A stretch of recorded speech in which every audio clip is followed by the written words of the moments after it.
Hey guys, welcome back to Fast Fix, and for today's video I'm going to show you how to access BIOS settings from Windows 11. This method is also applies in any computer, so let's get started. First up, you need to click this start menu icon right here and then go to the power button icon. So click this one and then you need to hover our mouse here on restart.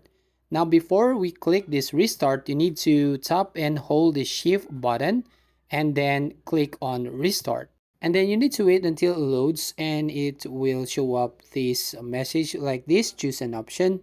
And from here you need to click this troubleshoot. Then once you click this one, you now go right here on advanced options. And then after you click these advanced options, you will now have to click this UEFI firmware settings, and you can now set up your BIOS settings on your Windows 11. So that's how you basically access that BIOS settings.